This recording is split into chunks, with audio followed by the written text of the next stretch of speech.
What is up, everybody, and welcome to Celtics Talk Weekly Postgame Live. I am your host, Seamus Zarlingo. Alongside of me here, Nick Franco above me, Xavier Aguirre right here, diagonally horizontal to me. Over here is Ian Anangelo joining me on the show for this absolute massacre at the Garden tonight. 131-91, a 40-point victory over a decimated Grizzlies team. Marcus Smart returns to the Garden, not playing tonight, however, but the Celtics, they meet him out there and they get the job done. Franco, I'm going to start with you up top here, and we're going to go around. I'm going to get your initial thoughts on tonight's big Celtics win over the Memphis Grizzlies. And put an emphasis on injured Memphis Grizzlies. 13 people out on the roster for the Memphis Grizzlies tonight. That is unbelievable. And I mean, their highest scorer tonight was Scottie Pippen Jr., who I believe just signed his contract about a month ago to join the NBA after venturing around. But I mean, this was one of those games that you want to see. This is actually a great game for the team to have right before the trade deadline to assess where this depth is on this team. Who is going to be able to step up when the star players are off the court? And Memphis put up a solid fight. I mean, the way I compared it to was it was almost like watching the varsity and JV scrimmage in a practice in a high school, and the JV team brought it to the varsity team. So I bet the coach would have the varsity team sticking around after practice to run some laps. But I think that the team stepped up extremely well in the second half and were able to secure the win. And this shouldn't have been a test in the first place going into this game, but it was awesome to see the ovation that Marcus Smart received tonight. The assortment of Marcus chants that we saw, him getting the Heroes Among Us award was huge as well. And I just think it was a great night to be in Boston for Justin and Rob. Oh, yes. Yeah, and coming into this game, the Grizzlies churned out the Memphis Hustle B team. I wasn't expecting much out of this game whatsoever. And when it started, it was more reminiscent of a varsity team against a sixth grade team. It looked ugly at points. And of course, Memphis had their flurries at different points. But this game was never actually really in question. And I think the Celtics did what they needed to do and responded in large fashion. It's the best team in the league against, again, a backup G League team at this point. So, I mean, there's not a lot to say. We'll get into the weeds of it here shortly. Obviously, this game was synonymous with the return of Marcus Smart. It's unfortunate he wasn't able to play. And it was cool to see the fans have such respect and admiration for him.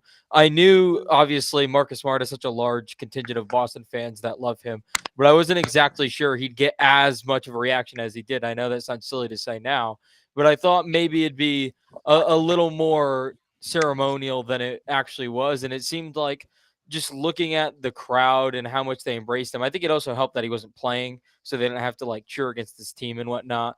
And he really embraced it too. He posted that honeydew ad this morning, which made me laugh. I don't know how many people just crave honeydew as soon as they come back to Boston, but regardless, I thought this was a fun game and the Celtics responded how they needed to. Hey, just because you move teams doesn't mean that the ad stops. So, anyway, yeah, I mean, like you said, if Luke Kennard is the only guy that's like kind of a notable name on your team, it's not going to be a good night for the team that's going to be playing. But I'll hand it to the Grizzlies. They fought.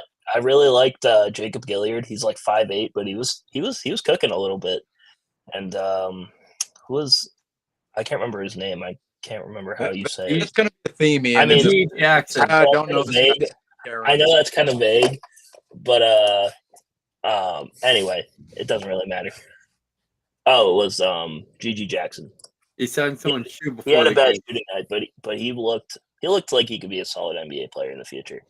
But obviously, like you said, tonight was the Marcus Smart return. You know, I didn't really know how to feel about, like, before the game. I didn't really know what I was going to feel. And then, like, as it was happening, I was like, yeah, he deserves all the praise, all the cheering that everyone gave him, and it was a really nice moment. And honestly, I think the top play of the night was Jordan Walsh getting his first career basket on a dunk. 100%. I believe you're correct, Ian. And tonight's game was a perfect opportunity for players that typically do not receive any opportunity whatsoever to actually go out there and get a run, because the Grizzlies, I believe I posted it on my page earlier, the slots in which each player they had available to them tonight slotted into. They had only 2 standard players available, David Roddy and Luke Kennard. 2 standard players. We have 15 standard players on a roster. 15. How do they only field 2? 2. 3 Injuries, 10-day guys. I believe 3 2-way guys as well. So that makes up 8. That's 6, 2, 8. I have no clue how the Memphis Grizzlies tried out this roster tonight, but the Celtics line closed at minus 20. Way too low. Way too low. Way too low. This was a 40-point contest, and looking at the lead tracker tonight, this one's a little annoying, I will say. It's just a little bit annoying because of that second quarter dip. I believe the Celtics in this game, particularly with the starters, in my own personal opinion, right, or my own personal study of this game, could have been a lot better in the moments they're in the game, because that third quarter, the bench came in, they turned up the Jets. Especially look at that fourth quarter.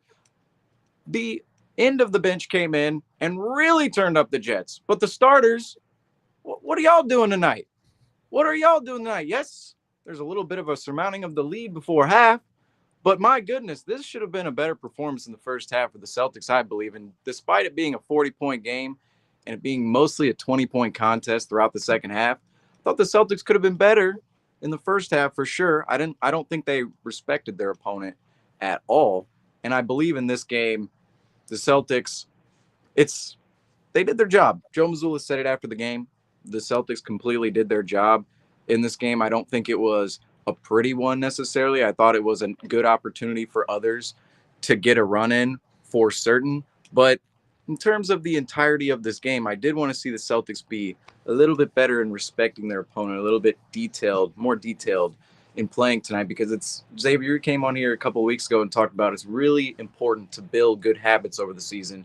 And right now, even though the Celtics are pulling out some of these games, the habits in which they're doing them at, it's not quite there. The details aren't quite there, and we'll get to them in some of our breakdowns later. But I want to hear your guys' thoughts on that opinion. The Celtics, of course, won by 40 tonight, but did you guys feel it was really that gaudy of a performance, particularly in the first half? No, I was less than impressed in the first half. I mean, Memphis was holding their own, and I honestly think if Memphis pulled together 4 more players onto their roster and were able to spread out their minutes a little bit more, because you could just tell that the team was just fatigued by the second half. They put up their fight and they just couldn't do any more against the Celtics, which is understandable. But the fact that they were holding their own against our starting lineup was very concerning, and it's a game that I wanted to see the bench step up, which they did in the second half, which is going to either bring value to these players if per se salaries need to match up if there's a player out there that they are looking to gain, or if they're looking to keep that player and see if they have the answer as of right now. I think one of the problems I've noticed, and this isn't exactly new with this iteration of the team, but it's been a constant and it's been a talking point specifically about the Jays, is about how they coast a lot in the regular season around this time. And I think the problem is teams that tend to do that have better bodies of work as far as they've won the title. If Denver had a game like this, you can understand it because they are coming off a championship. Golden State, teams like that, they have won titles in recent years. They can afford to have these kind of coasting regular season performances stack up because they know how to turn on the Jets and win in the postseason.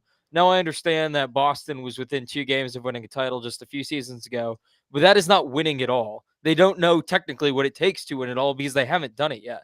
So the fact that they kind of have this complex where they can just coast these games out, and it's cost them the last few weeks, but it was clear today. I just don't understand. I get that this team, the talent of this team is so much superior to Memphis, and they're so much superior to many of these teams in the league. But you cannot have this mentality of underestimating your opponent when you're not a championship caliber walk-in team. They obviously can win the title. They're my favorites too, and I expect them to. But at the same token, you have to prove it. And until they do so, you can't have regular season performances stack up like this. Today didn't really matter to me because, again, this was the Memphis hustle, and you could sleepwalk this entire game and win by 20, and they didn't know that. But regardless, you need to build these good habits. And if they continue going down this path, I fear that when the playoffs come around, they're going to take a little too long to turn on those Jets, and they're going to end in disappointment yet again, and then they're running out of people to blame. Yeah, I mean, we talked about this previously, how it was the fact that the Celtics always seem to fall off, like, right after the new year. It feels like the new year, like last year, like we got blown out by the Nuggets on New Year's, and it kind of felt like it was downhill from there. This year, we lost to the Thunder on New Year's, and it hasn't been the same dominance as it was in October and December. And honestly, the biggest thing that I've noticed is that they just settle way too much on offense, which has always been their biggest problem. But it just kind of feels like they're doing it more as the season goes on, and uh, there's not really much to say outside of just they need to figure it out. They need to make sure that they're not settling. Like, obviously, they weren't going to lose this game today, but the last game against the Lakers was pretty evident on how bad this team can settle sometimes, and it can look really bad. And I kind of agree with you, Xavier. And if they wait too long to turn it on in the playoffs, I mean, we saw last year they were down 0-3 to the Miami Heat before making a comeback. So I don't know. It is a little concerning because if this team really does want to win a championship, they're going to have to play, championship level basketball.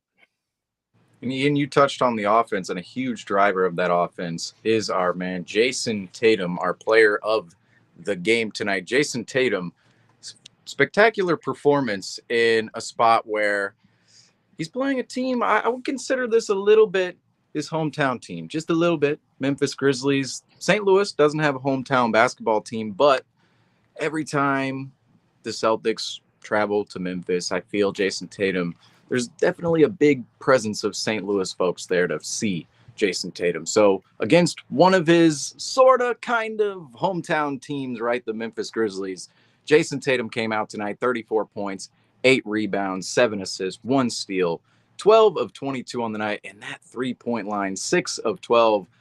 Quite frankly, I'm just going to say it blunt. I don't like the attempts. I don't like all 12 attempts. The fact he had 12 3-point attempts and only 10 2-point attempts, not great on the night, but the fact he made half of them certainly is the optimistic part here and what led him to 34 points on the night. This was not your optimal Jason Tatum performance, but it was certainly a Jason Tatum performance in which got the job done on the night. And Franco, I want to hear your thoughts tonight on Jason Tatum and the rest of the Celtics offense.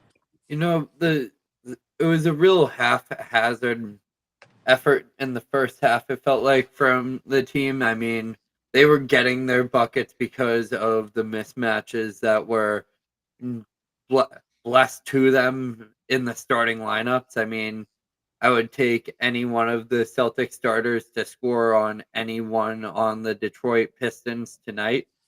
And I just feel like they were trying to find that cruise control that was kind of sluggish, and that's where Jason Tatum likes to put his shoulders back, try to get up his extra 3-pointers. Doesn't have to worry about his efficiency from the field. He can try to just stat pad his threes and try to get that hot streak. But like Xavier said in the last segment, I think that this team just needs to really step on the team's throat in the first half and then find that like level of satisfaction and have that faith in the bench to be able to maintain that lead throughout a whole entire second half, which should have been the case. That's what I was expecting this game to go like, is starters play until first half, hold a 25-point lead, and then during the second half, the bench just keeps the pace going, and you don't see any of the starters throughout the third. But I think Jason Tatum being able to have these given nights and be able to put up these performances are one of the things that he was really dedicated on pushing this year, is those nights that you're playing a mediocre team that no one's watching. You have to give it your all. But the fact that he's able to get it blessed a given 30 is huge. I love this, Jason Tatum crusade of non-league pass watchers. He wants to play in Charlotte on a Tuesday in December. Yeah. That's fantastic. I love that and all. However, the problem is sometimes he just plays stupid. And tonight he kind of played stupid, but it worked because he made 6 threes. So kumbaya, he had 34. However, the Celtics are winning 0 championships with Jason Tatum averaging over 10 threes a game in the postseason. So the fact he doesn't kind of cater his regular season to that will baffle me to the end of time. And I understand you can have one-off games like this, and that's great and all. But however, he needs to focus on getting to the rim. He has to, because in the playoffs, when the Celtics offense is bogged down and the threes aren't going in, because it's going to happen, despite what Joe Mazzulla and or Gary Washburn thinks, it's going to happen. And what's the offensive correction? It's not just dump it down to Kristaps Porzingis. The pacifier of the Celtics offense last few seasons has been Jason Tatum pick and roll, go to the basket. And he needs to do that more. Point blank, he has to do that more. And I think this extra weight he's gained that has been done to death on the broadcast by Scal and Mike, he doesn't use it all the time, and he needs to, because I think often I've noticed the last few weeks he's settling again for those turnaround mid-range jump shots or that step back three. And if Jason Tatum's making those shots, he's a top 3 player in the world. The problem is he's not always making those shots, and he has to have a counter to that. He has to, because all the greats have a counter. If Nikola Jokic's shot isn't going in, you know what he's going to do? Pass the ball 100 times to these wide open guys to make sure his team is functioning on a higher level. If Giannis isn't able to knock down that mid-range shot, you know what he's going to do? Start on the block and get a few easy bunnies going up so he could still contribute in his scoring level. Jason Tatum has yet to figure out that consistent counter night in and night out. And it's kind of weird to say, considering he's a 5-time All-Star and he's starting in the NBA All-Star game again.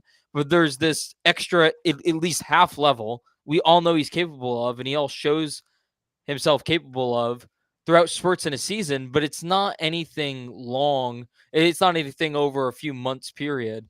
And we're seeing that this season, and the talent on this team can kind of overcompensate for that, and especially in a game like this against Memphis. But I wonder how that's going to look again against these great teams that Boston struggled with in the last few weeks. Yeah. I was talking to a friend, and he was telling me that Jason Tatum has to be the worst player in the league when it comes to stat padding.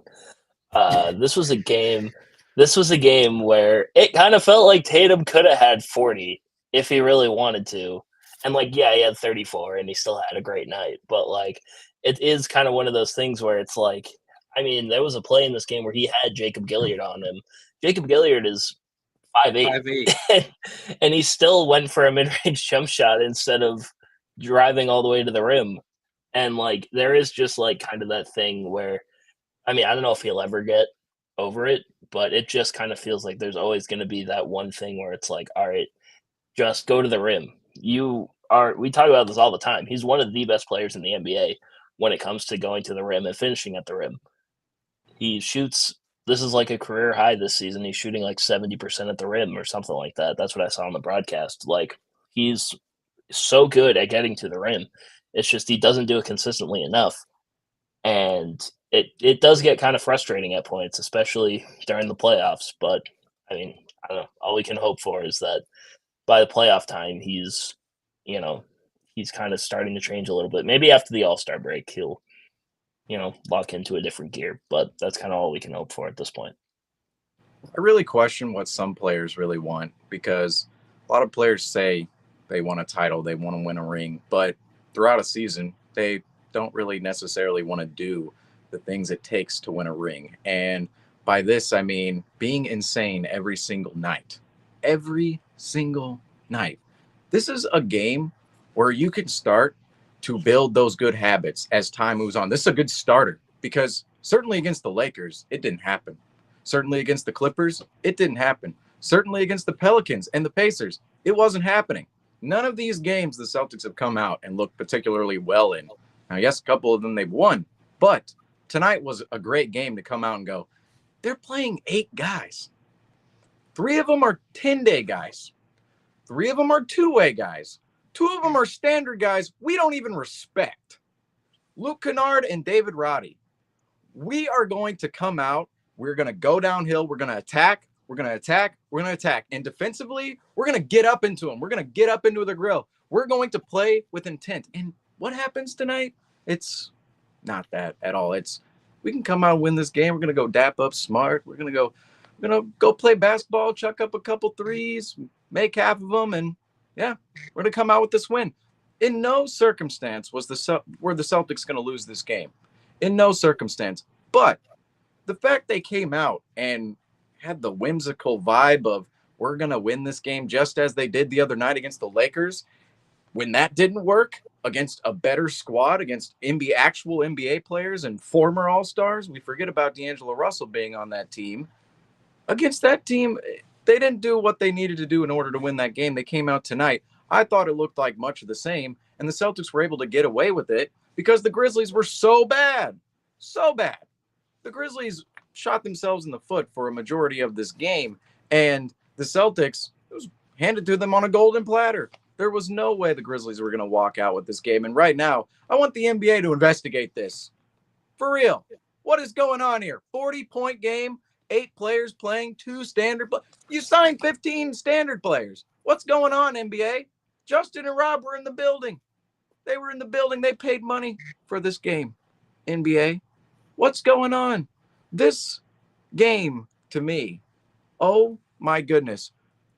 From the NBA's perspective of allowing the Grizzlies to come out, and the Celtics, yes, they won by 40, but I don't even know how to discuss this game in its entirety because, my goodness, the Celtics were not going to lose this game. Yet I thought the way they came out was unacceptable for the opponent in which they were facing.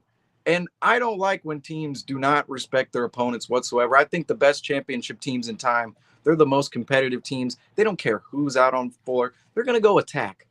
And simply tonight, I did not see that in the early portions of this game for the Celtics. And I believe that can be built within inside of them in bigger games, of course. But I'm a little disappointed in how they came out tonight. Franco, I don't know what you think about that, but go ahead.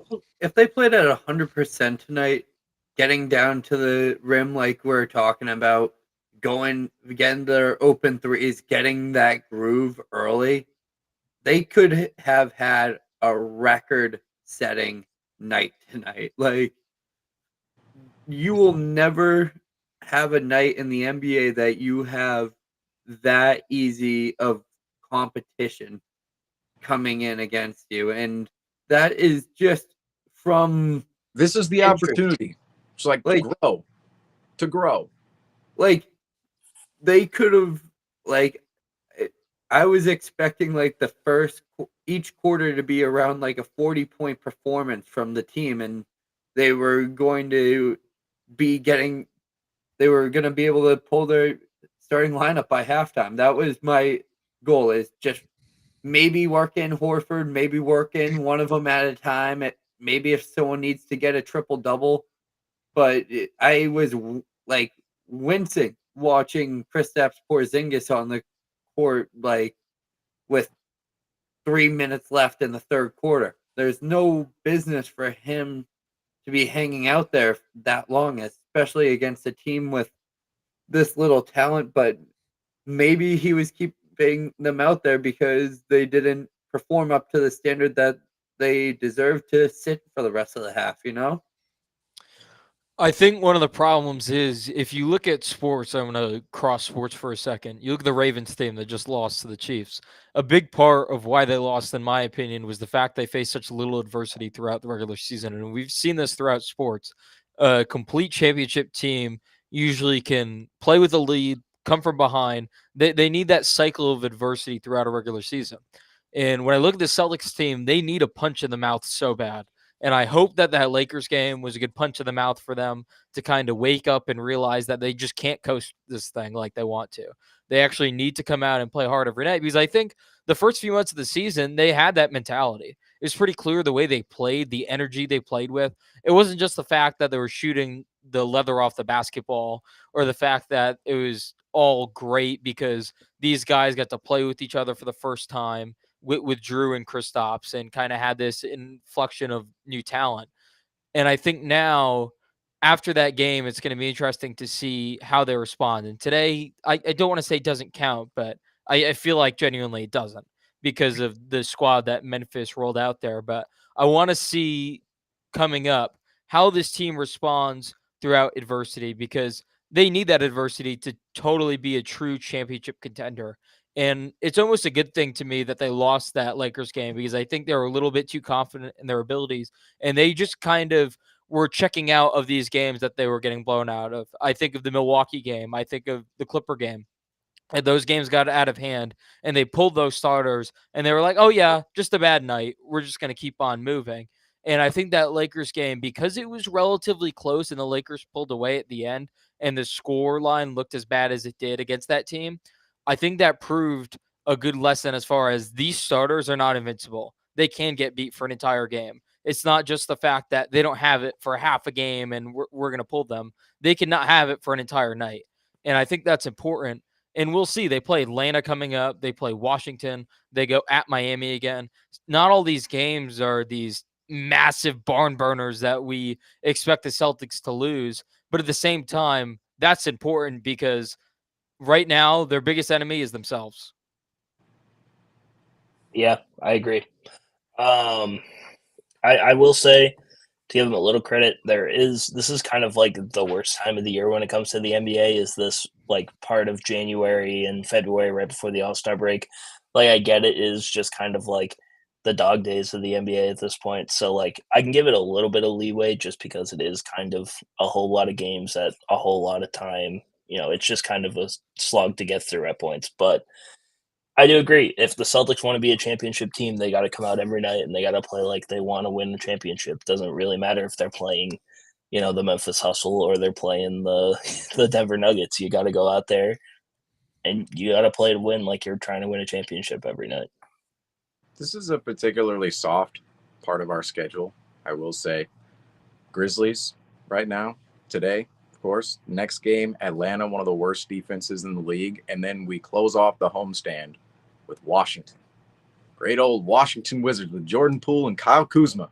Who even knows if they'll be on the team by then? But next week's going to change a lot.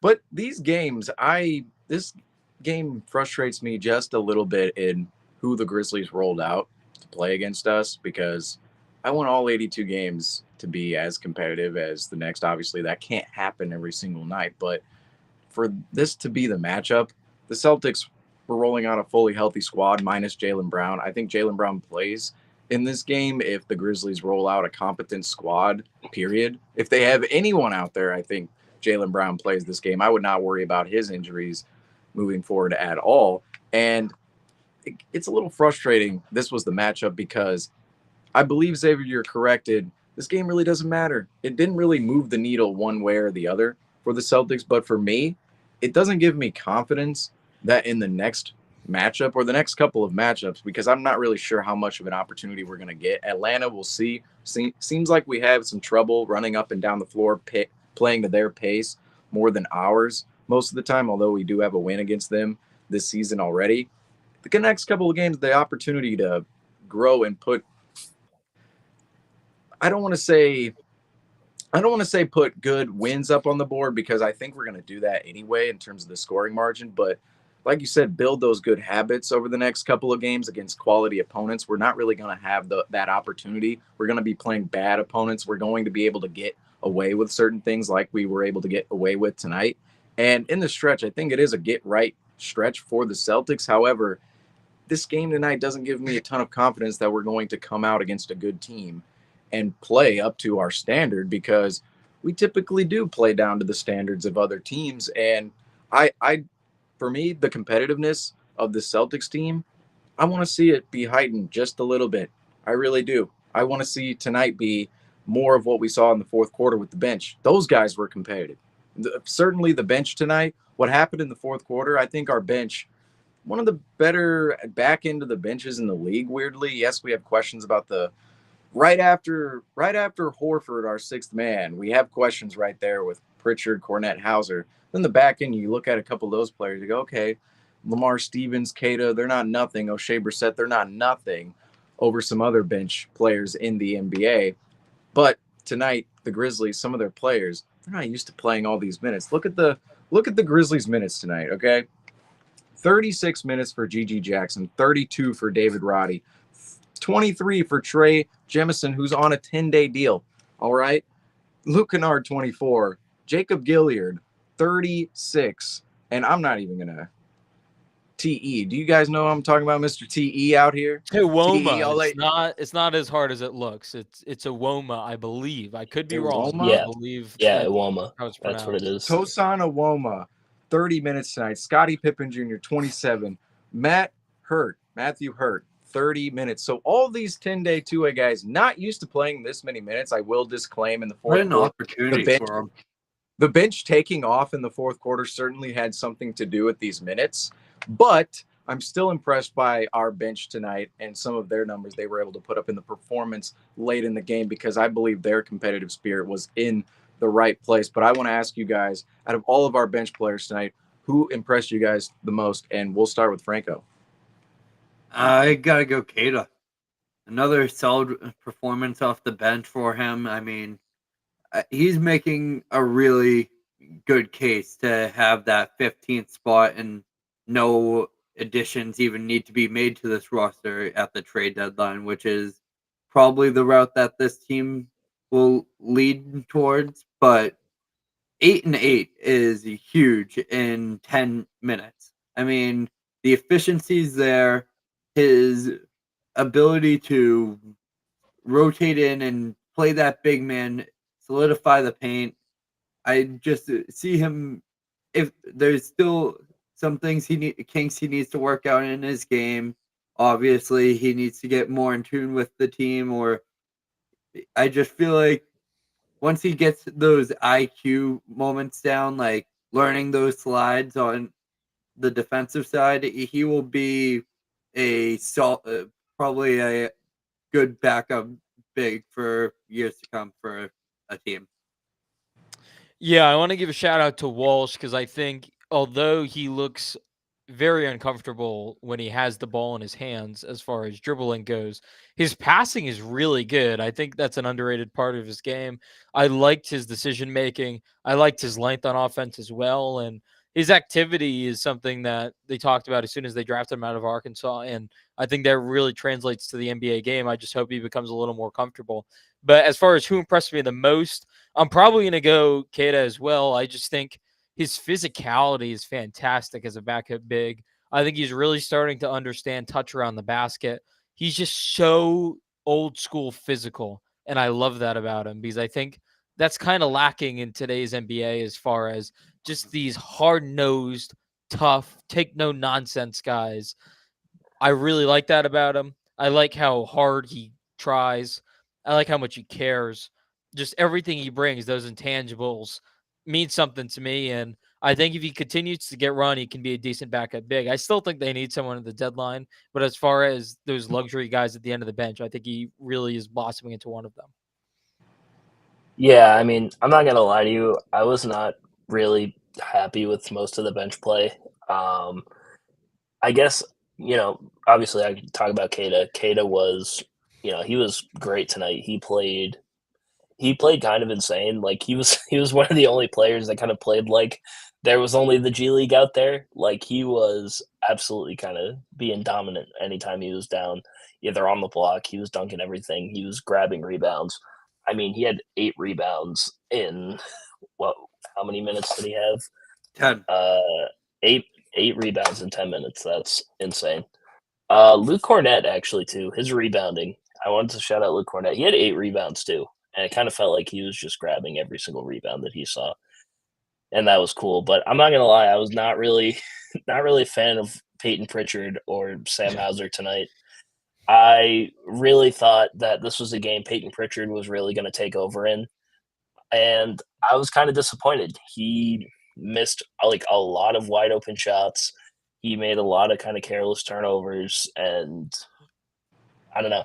When we're talking names at the deadline, maybe another backup guard and or kind of another shooting wing, because Sam Hauser didn't have a good night either. So maybe that's on the table right now. I'm about to be so controversial right now. Under Ime Udoka, Sam Hauser and Peyton Pritchard wouldn't play this much. Straight up.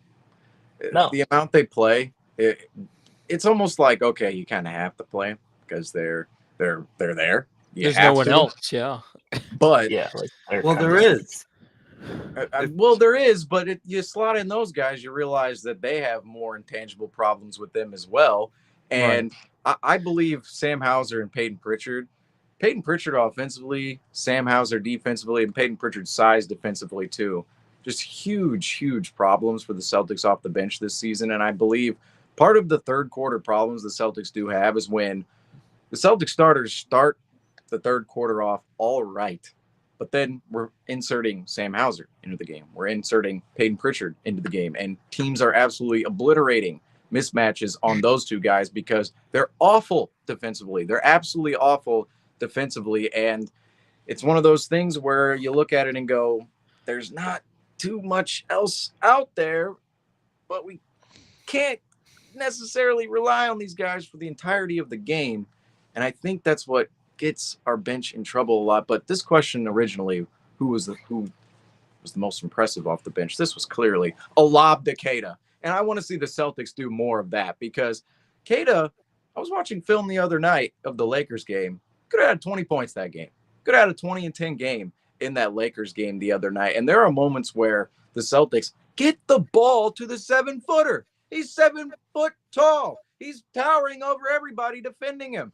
Go to the rim and throw him a lob. For real, there are so many roles within the game when Keita's in the game, right? Pick and roll set. There are so many roles. He has so much space going towards the rim, and he's making the roll at the correct time in simultaneous motion with the ball handler. And the Celtics, for some reason, in most occasions, will go, I'm going to throw this up myself.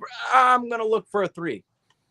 He's 7 foot. Find him. And I think Mike Gorman said something very interesting tonight because he's been around for a long time. And I know many people might go, okay, well, his knowledge of today's game versus when he was in his prime covering games maybe before this century, right? Maybe people might say that, but I still think Mike Gorman being around a long time, I think him saying this line was very eye-opening as he thinks Keita could be the answer. Now, Brian Scalabrine answered back to, well, that's Allen Iverson, but Mike Gorman meant the answer to the bench's big man depth problem, which was apparent at the beginning of the season. But I think Keita within the Celtics organization, if he continues to develop over time and the Celtics continue to get him the ball in spots in which he's wide open. Keita is a fantastic roller. Please get him the ball, Celtics. Please. If they get him the ball in these situations, he's going to be putting up numbers. We're seeing tonight he only played 10 minutes, right? 8 rebounds in 10 minutes, 8 points. This is the kind of player who can put up a 20 and 10 type of line. If he plays 20 minutes in a game, if we can build him up to that point. And I'm not saying he's supposed to be a starter or anything like that, but look at Robert Williams in his rookie season and where he went to in his career. Freakish athleticism, sure, but Keita, the way he rolls, the size he prevents, the athleticism he holds as well, you have to get the ball to Keita a lot more than they do when he's out on the floor. And I believe he's developing quite well within the Celtics organization up to this point. And I'm quite impressed with Neemias Queta. But outside of the bench tonight, because we did touch on some guys who lesser, right? I on one hand, I hate to touch on the bench so so negatively because some of these guys still need development within their games and they're put into bigger spots than they may be accustomed to. But the bench, management issue, the bench, in my mind, I hate touching on it so negatively when you know it's a negative topic, when there are bright spots to some of these guys' games, like we're talking about with Nehemiah Queta. But moving back to the starters, I look at Kristaps Porzingis tonight. Now he had a 10 of 17 line, right? 26 points, 8 rebounds, 2 assists, 1 steal, and 2 blocks, 2 of 5 from beyond the arc, and 4 of 5 from the free throw line. Kristaps Porzingis, I personally believe his presence could have been a lot more felt in this game. Now, there were moments in which I thought Kristaps Porzingis did hold the Celtics afloat. In that second quarter, if we look at the lead tracker again real quick, because I do want to detail this on the lead tracker, since we've been talking a little negatively about the Celtics tonight. I think the second quarter, that first half, is why. Kristaps Porzingis, he was critical in getting that lead back to where it was or beyond where it was in that first quarter, that end of that first quarter range right there. Before halftime, Kristaps Porzingis, him working around the rim and getting buckets off of putback opportunities and just being there around the paint and open against guys who are not his size, not even close to his size. The Grizzlies can't roll out a 7'3" player who can shoot threes when you're rolling out 8 men and 3 of them are two-way players, 3 of them are 10-day guys. But Kristaps Porzingis, I thought, was played well in this game defensively. We'll break it down a little bit for Kristaps later on why I thought his defensive performance wasn't all that great in this game, but I thought offensively he was around the bucket in times that we needed him to be around the bucket. But Franco, we'll start with you. What are your thoughts on Kristaps Porzingis and his performance tonight? Like, I feel like the energy of the offense just through the starting lineup translated through all 5 of the players. It was that slow to like get to the spots. You saw Porzingis in the first half setting up outside the 3. He had a couple going in when that big push came to really solidify the game once the fatigue set in for Memphis. But I think Porzingis is a really key asset for this team, and keeping him healthy is the main concern. I like it's scary to think about, but like first play of the game tonight, like he had a little contact to his knee, and he was walking gingerly after it, even though he went to the free throw line and made him. But it was just, I just think that seeing him work within this offense is very contingent on how Tatum is attacking the rim, because if he is able to be that opposite threat in the paint of either Brown or Tatum flashing, there's no stopping the Celtics offense, especially with Giroux and Derek being able to set up for themselves. This is kind of a deep cut, but I'm tired of the Celtics trading Kristaps Porzingis like he's Ryan Anderson for half a game. He just doesn't need to stand on the wings of the 3-point line for like 10 minutes at a time. This dude is 7'3". Please, and I beg you, please put him near the basket for continual periods of time. I just think the problem is when he is down there, he impacts the game tremendously, right? Like they do that dump off at the free throw line, that turnaround jump shot where he gets fouled half the time, or he scores the other half, or he's on the low block, usually with a mismatch, and he's just able to kind of flick it up and in. I just don't think they do it enough. And I know that sounds weird, especially when there's games they do it. He has like 24, 26 points, but I feel like they make it a point to do it for a few plays in a row, and then they just go away from it. I understand why, because they have a lot of mouths to feed between White, the Jays, Drew Holiday. I get it. But at the same time, when you have a mismatch 98% of the time, especially in games like tonight against the Grizzlies backups here, it just feels like it's something you need to go to more often. And especially in these games, I thought it the other night against the Lakers, and I've thought it a few times in some of these matchups recently, they need to do it more. And that's on Joe Maz and the coaching staff. And will they do it? I'm not sure. But especially in the playoffs, when the game slows down a bit, things get bogged down, the shooting numbers go down across the board throughout the league. Is that what they're going to go to as kind of that pacifier, that go-to play, along with that Tatum pick and roll? That's another thing I don't think they do enough, is that Tatum Porzingis pick and roll, the high key. And maybe that's something that'll develop throughout the rest of the season. I don't know. But again, it's about building habits, and I don't want to keep sounding like a broken record, but I think too much of what I see is not going to last once the playoffs start. Yeah, first off, where the hell did you get Ryan Anderson from? I haven't heard that name since like 2015. He was listening to my dream list, my dream roster. Anyway, yeah, like what you said. I mean, we talk about the relationship between Brown and Porzingis a whole lot, but like, I don't know, in the games that it's only been Tatum and Porzingis, and I can remember it was this game and then the Pistons game, both of them look really good together. And like, I feel like kind of what you said, there needs to be more action with Tatum and Porzingis like working together. It feels like, because like I feel like Tatum has a pretty good rapport with Derek White. He has a good rapport with Brown, obviously, good rapport with Drew Holiday at times. But like I don't know, it feels like we don't see Tatum and Porzingis do a whole lot together. So I wouldn't mind seeing more Porzingis and Tatum action. And I kind of agree. Get get Porzingis in the paint, post him on the block. Get him on these smaller defenders, because that's what they were doing a lot earlier in the season, and it was working. Like, I don't know if you remember that West Coast trip. I mean, they basically spammed that movement during the entire West Coast trip.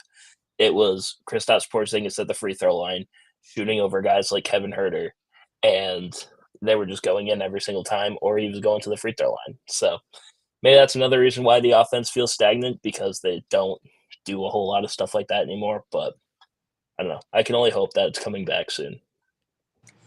This is where Joe Mazzulla, I believe, is put on the spot very, very big, is the utilization of Kristaps Porzingis, because there are a lot of head coaches around the league that look at Kristaps Porzingis and go, whew, if I had that big man, I'd be doing this, or that with him. And Joe Mazzulla, I believe, so far this season, in certain instances, has completely failed at utilizing Kristaps Porzingis, particularly late in games.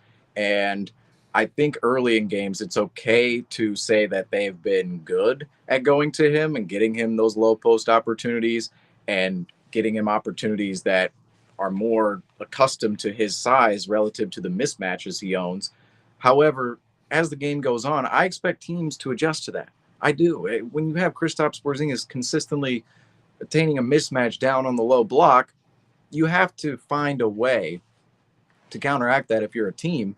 And when they do, the Celtics then need to counteract that counteractment with something else that Kristaps Porzingis can bring to the offense, because Kristaps Porzingis is a 7'3" guy who can shoot and score on the lower block and can make a simple pass. Let's not forget that Kristaps Porzingis, he's not that I almost said he's not that great of a passer. He's a great passer.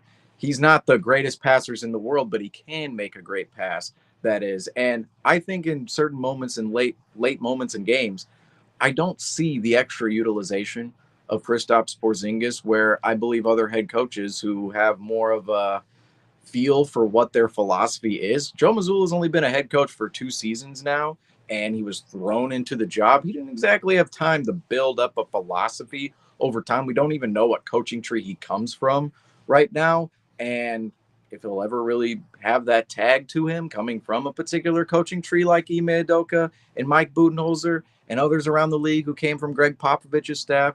Others, we think right now, people are coming from Mike Budenholzer's staff with the Bucks. Joe Mazzulla doesn't have that history, and I think it shows on some of these nights where Kristaps Porzingis, he's a 7'3" big guy who can shoot and score in the low post and make a pass. Why is he not being utilized more late in games? I believe more tactical head coaches with deeper philosophies would be able to find ways to use him later in games than Joe Mazzulla does right now, because I don't see it right now. I don't see it. I see the Celtics playing well. I see them coasting off of talent, but some of the strategic, specifically offensively, because defensively is another thing, but offensively, some of the creativity within our offense, right now, I don't really Well, see completely. the entire philosophy within Joe Mazzulla's offense. Do you guys feel that way, Franco?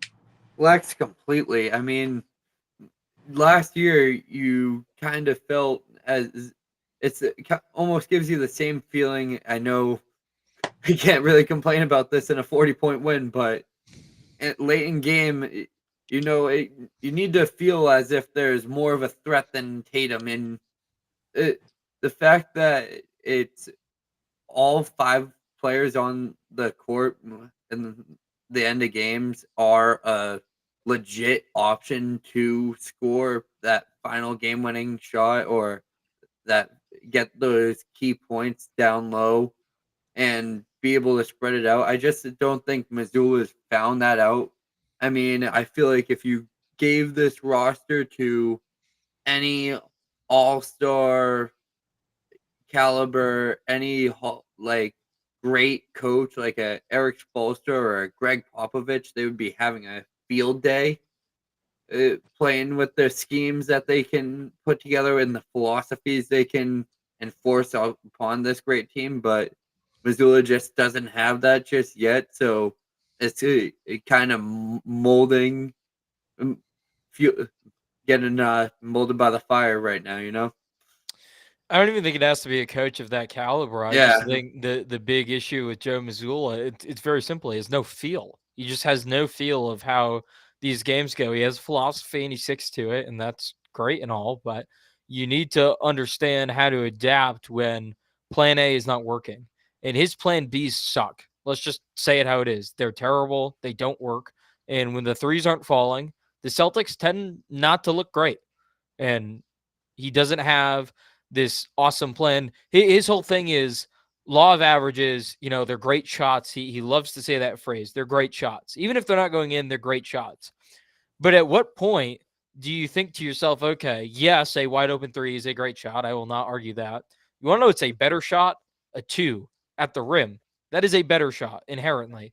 So at what point do you think, okay, as a head coach, let's attack the basket because we have size mismatches across the board. Derek White and Drew Holiday tend to be bigger than opposing teams' guards. Jason Tatum is more physical than almost any person that's going to guard him. And then Kristaps Porzingis physically is taller and just more agile than most of the people guarding him. And Jaylen Brown, although maybe not physically as gifted as those guys, athletically, he's right there. He's one of the best athletes in the entire league as far as quickness and pace and whatnot. You have a team that's just loaded with mismatches. So at what point do you not realize, okay, we can go to the rim consistently. We can maintain this level of pace at the rim and use that to our advantage? Because I think right now we haven't really seen that. And how many times are we going to go on a podcast like this and talk about it before it happens, before the disaster happens of not winning the title? Because I feel like that's where we are right now. Yeah, and I mean, Seamus, we had conversation with Rob, and we were all kind of thinking about it. It's like, do you actually see a world where Joe Mazzulla, at the end of the season is holding up the Larry O'Brien trophy? Like, is that like a tangible thing in your mind? And it's a little worrisome I sometimes don't because want you to think say about it. no.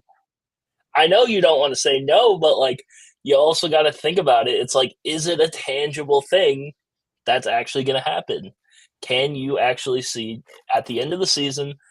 Let's say it's Game 7 in the TD Garden. Celtics win the championship. You got the stage out there. Adam Silver has the Larry O'Brien trophy. Is he?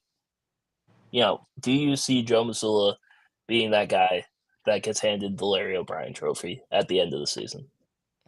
You're talking to a guy who saw the Chicago Cubs win a World Series. I'm a Cardinals fan, by the way. So I was actually on the other end of the spectrum of this is terrible. Everyone else was going, oh, this is so cool. I was going, oh, my goodness, this is terrible. This is only something you see on a meme where it's like, all right, now shut off the Xbox. The Cubs didn't win the World Series. But in that sense, yes, I can kind of see. I can kind of see Joe Mazzulla maybe at the end of the season where we go, man, I cannot believe he made it this far. But when you bring it up in terms of a Game 7, battling another seasoned head coach in a Game 7, what if Doc Rivers is on the other side? I know we have a bunch of griffs against Doc Rivers, but I would still say for the amount of money the Milwaukee Bucks gave Doc Rivers and for the teams he's been able to coach up in the past, I think he knows a thing or two about basketball. He's been around for a while as a player on court with the Hawks and being in the Celtics organization, the Clippers, the Sixers now, and the Bucks. Eric Spoelstra is out there as well in the Eastern Conference. The Miami Heat, they just came off a 7-game losing streak, but they're still out there. We don't care what the Miami Heat do in the regular season. We're going to see them. We're going to see them in the postseason. It's going to be a battle. We all know it's going to happen at some point in time, whether it's first, second, third round. Maybe potentially things work out differently, but all of these other teams have seasoned head coaches, and in that sense, if we get down to a game 6, if we get down to a game 7, maybe goes the other way because of coaching. And maybe the talent doesn't matter as much as we think it does in the regular season when we go, oh, wow, look at our death lineup starting 5, Al Horford coming off the bench. Maybe that doesn't matter if we philosophically cannot scheme in the playoffs against other seasoned head coaches. And guys, it's that time. It's breakdown time. We do a new segment. Oh, no. Oh my goodness, Ian, you're just reminding me. I forgot music. We need to do this. Next show, we got to find out how to get music on this segment. But breakdowns. Here we go. Favorite segment of the show. Actually, Xavier, this is the second show.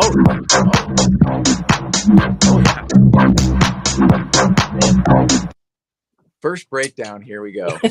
So this is a newly implemented segment within our show. It's only been around since the Clippers game. And I thought the Clippers game was the perfect game to introduce it for because let's face it, that was an absolute horrendous massacre. But this first play right here, this is part of the Celtics do not respect our opponent defensively and are not properly engaged defensively right here. Kristaps Porzingis, you have to be up on this. Look how low Kristaps Porzingis is playing on this play, and look how much space he's giving the ball handler to drive on this opportunity. Kristaps, move your feet and get up on this play and get up on the ball. This makes no sense why you're giving this much space up on this attempt. He's not engaged at all. There's no reason. And look at this pass that's right here.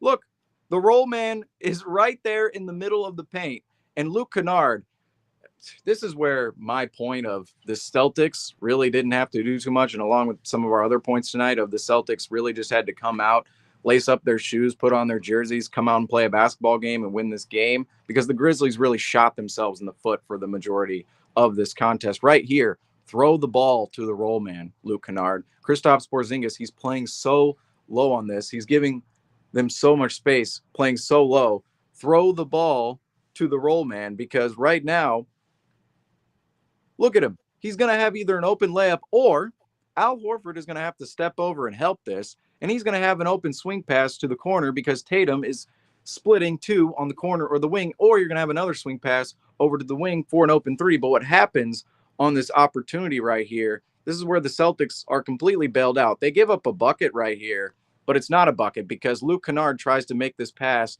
out to the wing / corner, except it's neither place, and it just sails out of bounds. And this is where Luke Kennard can simply make the pass to the paint and get a simple bucket for the Grizzlies, where the Celtics were giving it to him right in front of them. The next play we have here, progressing it along, this is a horns action. This is actually a good play by the Celtics offense because I do want to lace good plays in with bad plays and plays we can improve on, right? This is a little bit of horns action right here. You see the 2 players at the top of the key there, the high post, Kristaps Porzingis with the ball, Jason Tatum up there as well, and Derek White standing straight away at the top of the key. On this action, Derek White is just going to run straight around Jason Tatum, and Tatum is going to screen Luke Kennard, and you guys see what this opens up for the Celtics offense. Look at that open lane right there, wide open to the rim. This is either going to end up in a wide open layup for Derek White if the help man right there. This is where in the show it's like, all right, who's who, which name is which that's name. Gilliard down the corner. We're not going to know which name is which name, but the help man in this particular instance, he's going to either have to defend the 3-point line or take away this layup. And right here, he takes away the layup because in basketball, layup is a highly valuable shot. And the Grizzlies do recover quite well on this play. You see Luke Kennard sprinting over to the corner right here, but it's a wide open three relatively for the Celtics on this play, and that's just breaking down the Grizzlies defense and using the space available to them. Now this next play, again, Kristaps Porzingis, this really should be laced in with the first breakdown of the first play here, because Kristaps Porzingis, you have to be up on this. He's not even in a great defensive stance right now. How are you supposed to defend this, Kristaps, when you're literally standing straight up and just kind of bending at your back? Get in the defensive stance and get up on this. You have to get up on this screen right here. And he doesn't. He has to get up and hedge on the screen. They're playing drop coverage. And look how much space is left right here for the roll man. Look how much space is right here. And another play where the Grizzlies just completely shoot themselves in the foot, because right here, this pass is made, but what's happening is Gilliard, I believe that's Gilliard who has the ball, correct? Does somebody want to confirm on this, Ian, right? Is that Jacob Gilliard with the ball, or is that Scottie Pippen Jr.? Yeah, that's Gilliard. All right, so Gilliard right here, he needs to really attack this, because Kristaps Porzingis is playing so low. Drive straight into the chest of Porzingis and Horford, because specifically Horford, if you drive straight into him, you have a wide open corner three right here. And instead, all of this space is left. Kristaps is playing super low, and the pass is made right here where it doesn't turn into anything. The Celtics actually have somewhat of a good position on this to prevent a shot right here. They have two guys in the paint to muck up this, and the Grizzlies don't get a bucket off of this opportunity, but this is bad defense by the Celtics, and the Grizzlies simply not taking advantage of the opportunity they have in front of them. Right here, this should end in a wide open corner three, or a bucket at the rim, or a corner three from the other corner if it really rotated around. And this is a play where if you played a team like the Milwaukee Bucks, you played a team like the Miami Heat, the Celtics cannot play this level of defense and play at this intensity whatsoever. The next play, as we progress this along here, this one's another defensive play, and the Celtics, on this particular opportunity, Al Horford is literally standing in the middle of no man's land. Al Horford, what are you doing? You're either allowing the ball handler to get straight into the paint, because he's standing at the end of the paint, because there's going to be a time where ball handler comes up into him and he's going to give away a little bit of that paint. Get up onto him, prevent him from driving right here, prevent him and make that pass, prevent that pass from happening so smoothly, because look at all this space that the ball handler has to make this pass. Horford has to play up on this, or in this particular instance, the Celtics have to switch this, and they don't. And this is part of they don't really respect the opponent, because they're not paying attention to the details. Look how low Horford is playing. Look how off Horford is playing. Look how much space Horford is giving the ball handler right here. It's absolutely ridiculous. So now the next play here. This is in transition. The Celtics transition defense over the past couple of games has been absolutely awful. Let me just say that right now. And this one adds on to it. Derek White, find your man. Jason Tatum has the ball right here, okay? Jason Tatum is stopping ball. Is he in the greatest of positions? Not exactly. He probably could be a little bit more aggressive here, but Derek White, find your man. He's streaking right down the middle of the floor. Instead, he's aimlessly looking at the ball, not finding his man whatsoever. And look what happens here. He's late to recover to his man when the pass is thrown across court. His man goes straight up, and Kristaps right here actually hedges pretty well in this instance and allows Derek White to recover because he's so late. And what happens? Derek White is completely beat downhill because he cannot get a good position on the ball handler, which is Scottie Pippen Jr. right here. And Scottie Pippen Jr. gets a wide open layup without a contest. Without a contest, he just led Derek White straight down the lane into a wide open layup. And that was created by Derek White not seeing this in transition, not seeing his man, coming over late to his man, and then allowing his man to drive heavily into the screen right here. Now, Kristaps Porzingis, I will say, recovers quite well. But then afterwards, just allowing his man to get downfield, or not downfield, down court rather, because look at his feet. Derek White, his feet are pointed towards the rim. If you're playing defense, you want your feet pointed away. You want to be preventing guys from going towards the rim. And right now, Derek White is running alongside Scottie Pippen Jr. And off this screen, Kristaps hedges well right here. Well. And Derek White, because he's late, runs into the screen and does not recover and cannot recover when he should be able to. These are the kind of details the Celtics need to be hitting on in bigger, better games, because tonight you can get away with the Grizzlies throwing the ball away and the Grizzlies not taking advantage of what's open on the perimeter. You can take advantage of all of the space the Grizzlies are not taking advantage of. You can do that if you're the Celtics. But in games against the Milwaukee Bucks, against the Miami Heat, against the Los Angeles Clippers, let's throw it out there, we were just absolutely whooped against the Clippers. And the Knicks, hey, they're pretty good right now too. Against all of those teams, this kind of intensity on defense, this kind of want defensively, it's not gonna fly whatsoever at all. And I believe right now I can chalk it up a little bit to, yes, it's that time before All-Star break. It's late January, early February. The team is just trying to make it into All-Star break to get that 2-week break, because we have been playing with intensity for about 3.5 months now. But I'm hoping that is what it is, because if it's not, some of what exists within the defense right now, specifically, we could talk a lot about the offense as well. But for me, defensively, the Celtics have to be a lot more sound and a lot more detailed in what they're doing every single night. And I think tonight the Grizzlies completely let the Celtics get away with a lot of questionable defensive play. Yeah, Marcus gets to leave tonight with a smile, because he gets to know that we don't just miss him for the person that he is, but we miss him for the player that he was as well. I mean, the defensive aggression that he brought to the team is very. I hope they watched that tribute video and took notes of some of those defensive highlights that they were showing, because they play a lot smarter, of course.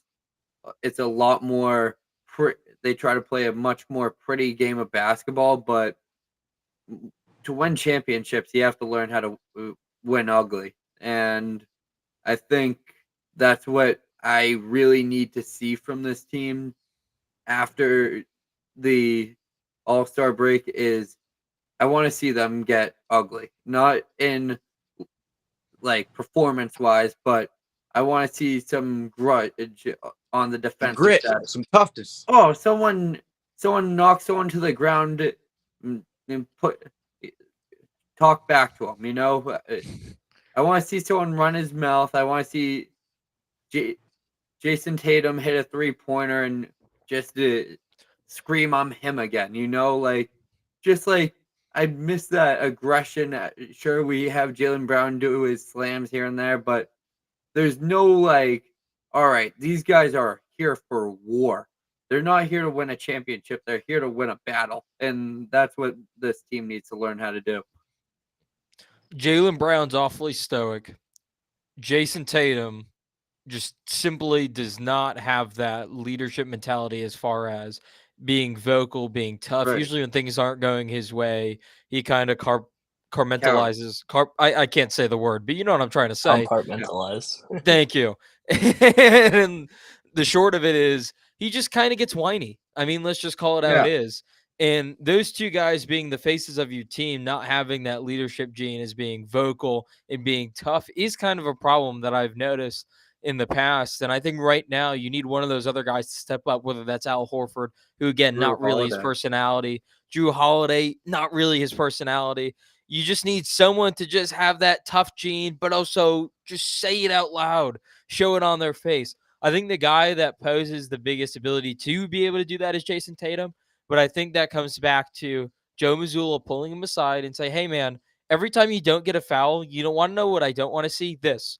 The hands in the air flailing, the hands on the hips, the talking back to the ref. I understand life as a superstar can be tough. You don't get every single call. It sucks. But regardless, I think you need to have that wherewithal to get back on defense. You're the face of one of the biggest franchises in professional sports, you don't always have to whine when things don't go your way. And as we had that graphic the other day showing who our favorite Celtics player is, I chose Jason Tatum because he is my favorite. But I think the issue I have with him more than anything is this fact that he doesn't have that grit at all times, and he lets things get to his head. And it's so obvious that when things are going his way, he just shuts down. How long is it going to take for him? He's 25 right now. How long is it going to take for him to not have that anymore?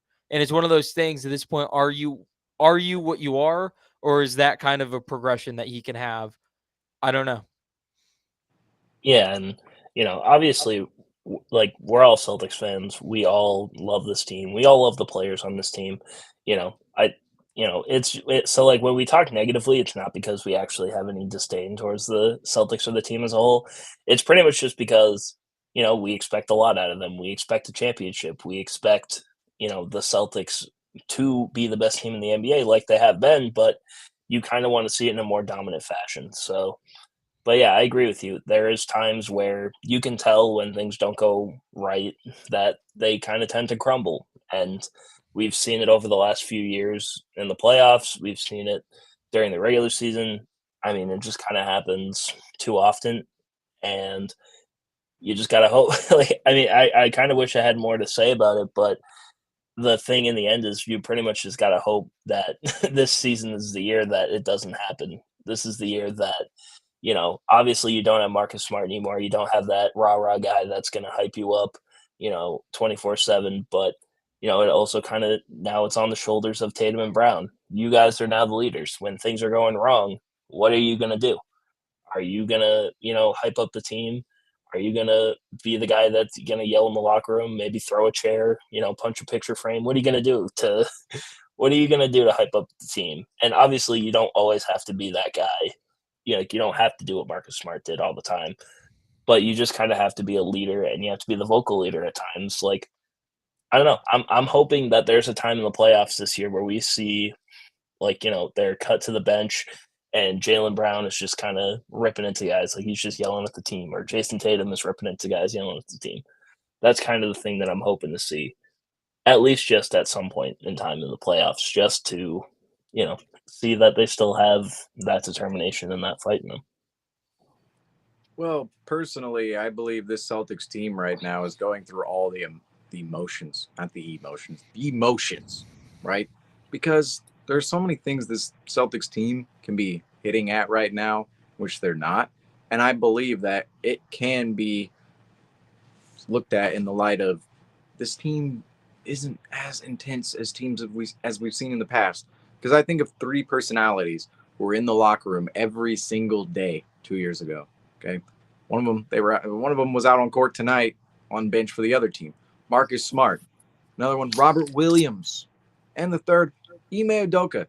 Those three personalities were tough, gritty personalities. And Robert Williams, as a big man, I think he was more of a gritty big man than people really understood, especially defensively, and what he had to do on the perimeter and down near the bucket as well, deterring shots and also deterring guys' drives to the rim as well, faster guards playing within that Celtics defense 2 years ago, which was the best in the league. So I see that we get rid of all these personalities right over the last summer, and I go, my goodness, are we going to be sound from a personality standpoint? Are we going to have leaders in the locker room? And I think up to this point, we've seen it's been okay. Okay, I'm not saying it's been a failure at all, because this team has gelled well together in December. They have in January. They did in November. And we've seen stretches where they've looked completely dominant. And tonight they did win by 40. Just want to throw that out there too. Although we're picking on them so much, they did win by 40, guys. They didn't win by 40. Yeah. Yeah. we do have to disclaim we're that we're talking like we just like lost by 40, but at the same Right. time, like, it's kind of like, that's kind of what I was saying. It's like, we're talking like they aren't the best. They don't have the best record in the NBA, and they haven't played like the best team in the NBA. But it's just there's just that overwhelming thing. Like, until they win a championship, these are the things that we're gonna have to talk about and kind of nitpick in the game, kind of no matter what at this point, until they win it.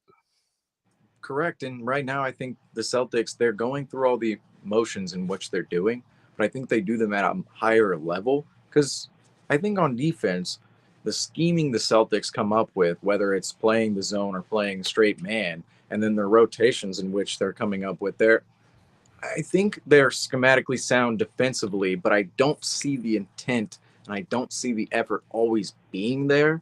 And I think that's a big part of what has caused some of these problems the last couple of games of, oh, we lost to the Lakers, we lost to the Clippers, we gave up really half a game against the Pelicans. We were not in that game until late at all. And all of these games, I think, if the Celtics do what they're doing within their motions, right? Because all the motions are fine. Where they're at is okay. It's about doing it with more intent. Like some of those breakdowns I'm going through, it's like Al Horford, step up on this. Kristaps Porzingis, step up on this. Show your hands. Be physical. It's not really like that right now. It's everybody just kind of hanging back, going through the motions of what we're supposed to do, but they're not doing it with the intent of we have to stop these guys defensively. Right now, it's, oh, this is what we're doing defensively, and this is what I have to do with my hands and my feet and my butt. Like, it's not with the intent of we have to stop these guys and we have to be. I'm trying to find the word. I'm missing my vocabulary tonight, if you guys didn't notice. The word is we have to be more ferocious with it, right? We have to be more ferocious. You gotta have that I'll dog. take it.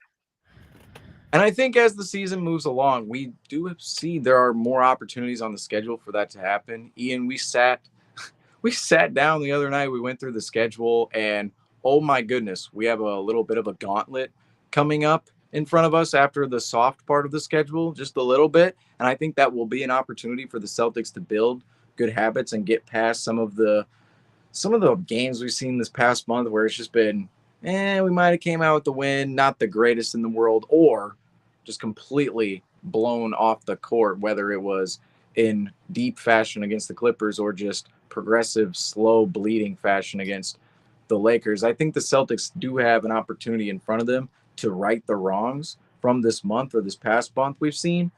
But for right now, we still need to see the data. That's my right now on the Celtics. We still need to see the data. I'm giving them more and more leeway. It feels like as time moves on, like there's more opportunity. But I will say some of the little details and remarks within the Celtics game right now, I think cannot exist over time for us to be talking about them in a positive light, say in March or in April. If some of the routines right now, the tendencies of the team still reside within themselves in April, I think we're going to be in trouble, but we're still in February. So there's still a lot of time for that to happen before we log off here, because we are, oh my goodness, way past our time right now. We will go around the round table one more time and get everyone's final thoughts on tonight's game. Franco, we'll start with you. Yeah, I mean, it was just one of those games that we knew almost before the game started. I think I had ESPN up earlier. They had the game on the win predictions as 100% before tip-off even started. So 100%. Literally lace them up. Get out there. Yeah, so W. I mean, we'll take a win. A win's a win anytime we can get it. 40 points, that is a very sound score. And I feel like Joe Mazzulla knew that having a close game with this team wouldn't be acceptable. And I think he just wanted to be able to say to Gary Washburn when he gets back into the post-game press conference that, shut up, we won by 40. That's what they like to be able to have on us, that they can be able to tell us media people to shut up because they won. Good, largely meaningless win because of the level of competition, and let's win the next 5 games heading into the All-Star break. I think that'd be the message I'd have if I was Joe Mazzulla, and just to keep focusing on what's important, which is building upon good habits and winning games. And right now, the Bucks are blowing an 18-point lead against Utah, so keep making ground in the standings and just keep going forward. It's really that simple until we see them play a team of a little bit better quality. Yeah, I agree. Ending off on a little lighter note, this Jason Tatum is now 13-0 against the Memphis Grizzlies in his career. Oh, I He heard has never wasn't lost. Al Horford like 21-2? Al Horford is 22-2 overall, and he's 12-0 with the Celtics. So kind of That is absurd. a wild stat. Also, DeAndre Ayton and Nikola Jokic are going back and forth right now. Ayton has 23 and Jokic has 28. It's kind of crazy. Dominating. You never know. I always think sometimes with players throughout the league, you never want to trash on them too much because you never know which city they'll roll through. Maybe it'll be our own. But for tonight, that's all we have for you guys here on the Celtics Talk Weekly postgame show. The Boston Celtics coming to the Garden, greet Marcus Smart back and absolutely obliterate his team 131-91 on the night. The Celtics picking up their 38th win of the season now, 38-12 on the year, heading into Wednesday's game against the Atlanta Hawks. That one will be at 7 o'clock Eastern on the Garden floor. We will be with you here after the buzzer on the Celtics Talk Weekly postgame show. I am your host, Seamus Zarlingo.